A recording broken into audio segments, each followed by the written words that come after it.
Good morning, friend. This is your computer class, and this is the second part of chapter number 6. In the last video, we learned about Gmail, email, okay, and creating an email and many things, okay. In this video, we studied about reading an email. To read an email, follow these steps. Step number 1: in the email account, click Inbox. The inbox tab is displayed with the total number of emails in the box. Okay, what is this? Inbox tab. Okay, and step number 2: click the email and message is displayed. Okay, now replying to a message, you can respond to message you received. To respond to an email message, click the reply button. Okay, this is the reply button. When you reply to a message composition screen appears, okay, with the recipient's address already filled in. This is the already filled in recipient address. The subject of the original message as well as the contents of the original message is retained. The subject of the email always start with the word RE. What is the meaning of RE? Which means that it is a reply to an email. Okay, this is the reply, RE. Compose the email. Click the send button. Okay, got it? This is the communication on the net. Got it? Now no more. When you want to reply to all in the to section, click reply all. Okay, when you want to reply all the recipients, so you have to click to reply all. Okay, now forwarding a message. To forward a message, click the forward button. Okay, by the name we can understand that and enter the email address to whomever you want to send the message. The forwarded message normally displays the subject and the original message of the email. Got it? The subject of the email always start with FW. What is the meaning of FW? Which means that it is a forwarded message email. Finally, click the send button. Now deleting an email. You can also delete unwanted emails from your inbox. To delete an email, follow these steps. Step number 1, open inbox. Step number 2, select the email that needs to be deleted. Now step number 3, click the delete icon. This is the step number.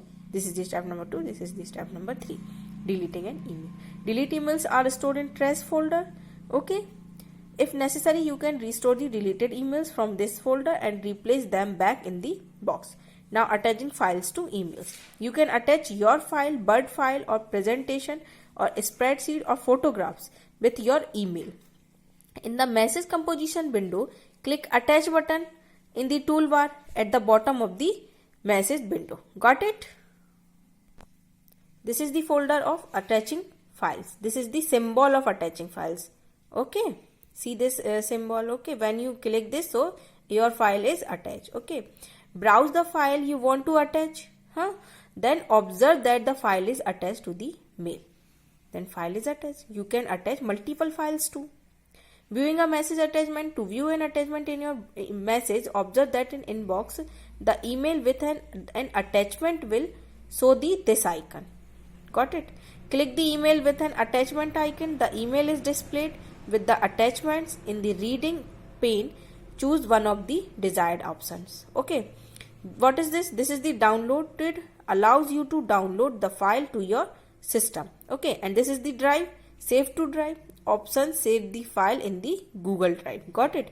And this is the edit with Google Docs. Options: open in the file in Google Docs and lets you edit. Got it? Now viewing an attachment, communication on the net. Okay. Got it? You can open the downloaded file from the downloads folder. The attachment file is verified by an antivirus software. The antivirus software ensures that the attached file does not contain viruses. Got it? It does not contain viruses. Which attached file? Got it? Now Google Drive. Google Drive is a free web-based office suite and data storage service offered by Google. It is one of the cloud storage services that enables you can store any file such as photos, stories, drawings, recordings, videos and more. You get 15 GB of storage free with a Google account. Got it? And you can add additional storage space also. if required as a paid service. You can create online documents and edit them collaboratively to access Google Drive service. You need to have a Google account with a valid email address. Then why you can use Google Drive. Got it? This is the get started with Drive for free. Now no more. OneDrive is a cloud storage service from Microsoft that allows you to store all important files securely in one place and then access them virtually from anywhere. The same way Apple has iCloud to store and exchange data online. Got it? What is iCloud? Apple has. Okay. Now accessing Google Drive. You can access Google Drive by using Google account or Gmail address. Sign in the Google Drive. Your Google Drive inbox will open up. Alternatively, you can open from the Google apps on the right side of your Gmail box. This is the right side of the Gmail box. Uploaded a file in Google Drive. You can upload files and folders from your computer to Google Drive so that your data is accessible online from anywhere and at any time. Got it? This is the drive icon. Got it? To upload a file or folder Google Drive, follow these steps. Step number 1. Sign into Google Drive. Okay. Then step number 2, at the top left, click new. Then step number 3, click file uploaded. Then step number 4, choose the file you want to upload it. Got it? This is the step number 3. Now organize these files in Google Drive. You can move files and folders that you have uploaded in Google Drive. To move a file in Drive, follow these steps. Step number 1, in the Google Drive, right click the item which you want to move. Okay. Now step number 2, click move to. Step number 3, choose or create a folder, then click move. Got it? Now share files from Google Drive. You can share the files and folders that you have stored in Google Drive with anyone. When you share from Google Drive, you can control whether people can edit, comment or only view the file. Okay, you can add this. Now to share a file from Drive, follow these steps. Step number 1, in the Google Drive, right click the item which you want to share. Then step number 2, click share. Then step number 3, you can share the file with different persons by entering the email address of the recipients. Understand?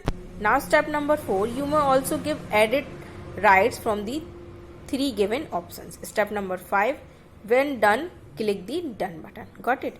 Now blogs. What is blogs? A blogs or a blog is an online diary, okay, or journal located on a website. The content of a blog includes text, pictures, videos, animated GIFs. It may also include scans from old physical offline diaries or journals. Since a blog can exist for personal use also, sharing information with a group, the blog owner can set her blog for private or public access. It is usually updated weekly, daily or even less than hourly updated. Okay. It is displayed in a reverse chronological order. Got it? The owner or author of the blog is known as blogger and the activity of writing a blog is called blogging. Got it? Underline these 2 lines. The updates put on the blog by a blogger are called blog posts. When a blog is made publicly accessible, anyone can find the read, share, viewpoints and usually have a few features that are useful for the readers. The most popular blog platforms are for the creation, storage and sharing of blogs such as Blogger, LiveJournal, Tumblr and WordPress. Got it? Now no more. TechCrunch, Mashable, Lifehacker and are some popular technology blog websites. Now differentiate between blogs and website. The term blog is also frequently used to describe a collection of web pages that specifically share blog content. Especially on blog focused websites, blog typically receive weekly, daily or even less than hourly updates. Whereas a non-blogging website is updated with new content less frequently. Blogs also promote discussion also. They have comment section designed to create online conversation about blog content. Got it, students? Now podcasting. What is podcasting? Podcasting refers to the creation and regular distribution of podcasts through the internet. It is a form of audio broadcasting over the net. The word podcast is a combination of iPod and broadcast. You can listen to it at any time, either via a podcast app, website, or a smart speaker. The most popular format of podcast is MP3 files. Okay, you know MP3 files, audio files, and you can use any MP3 player to listen to the podcast. The podcasts are mainly audio records of an interview between a host and a popular person, or it can be a single monologue sharing a person's thoughts. Broadcasting after use a subscription model whereby new episodes are automatically downloaded. Understand? If you have subscribed to your favorite podcast, you can listen to the podcast as soon as it is updated also. It is a place where listeners go to gain knowledge, get a different perspective of a topic. Got it? Just like blogs, the topics for broadcast can be from travel, music, education, or technology. Got it, student? This chapter I have completed, and exercise of this chapter I will provide you in PDF. Okay? Thank you, student. Stay home and stay safe.